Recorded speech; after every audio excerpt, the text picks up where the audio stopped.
Hey, this is Eric Pratt with Gun Owners of America, and I'm here with my friend, Congressman Andrew Clyde of Georgia. Thank you so much for all that you do. Thank you for defending the Second Amendment the way you do. Congressman, you have introduced the SHORT Act, and I know here in Washington, acronyms are huge.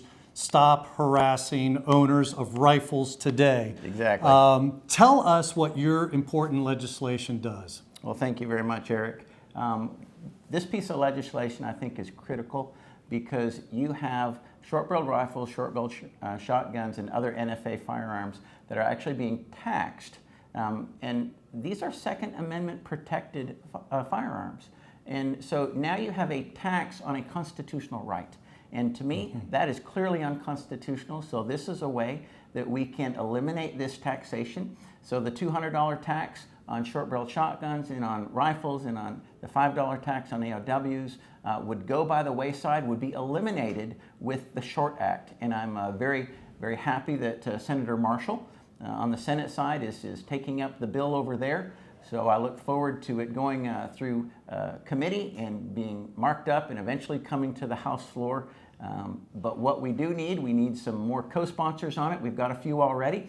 We introduced it last year with quite a few co-sponsors, and so I'm really excited about this bill. I'm excited about defending our Second Amendment rights by eliminating the taxation on a constitutional right. Yeah, and thank you for that. And could you maybe go into a little bit more just in terms of the dangers to gun owners for leaving SBRs and SBSs regulated the way they are under the NFA? I mean, because just thinking back to the previous administration, how does that leave a foothold for abuse?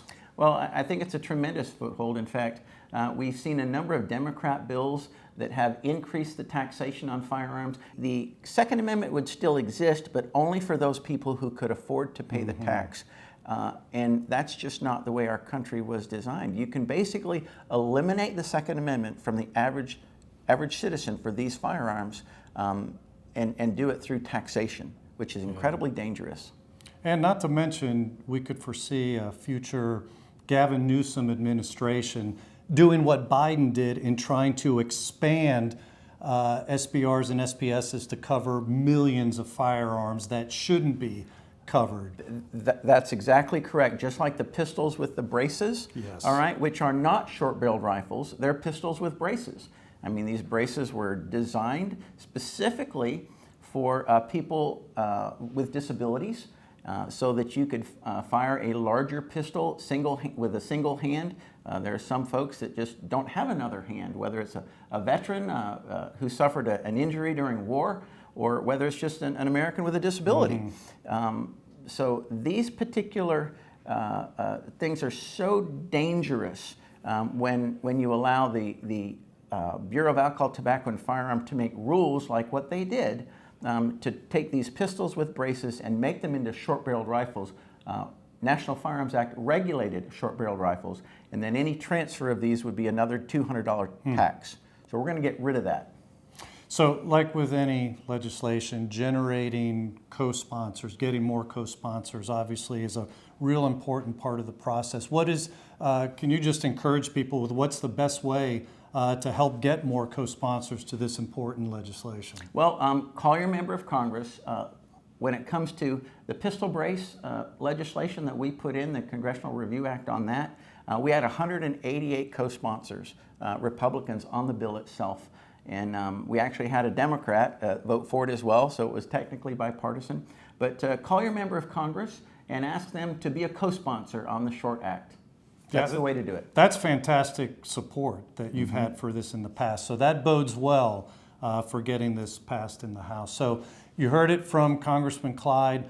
Call your congressman. We'll also give information on the screen where you can get alerts to also email your congressman as well. It's really important that they hear from you. We put the pressure on. I just want to thank you so much for taking the time today. Is there anything else just about this that you want to encourage folks?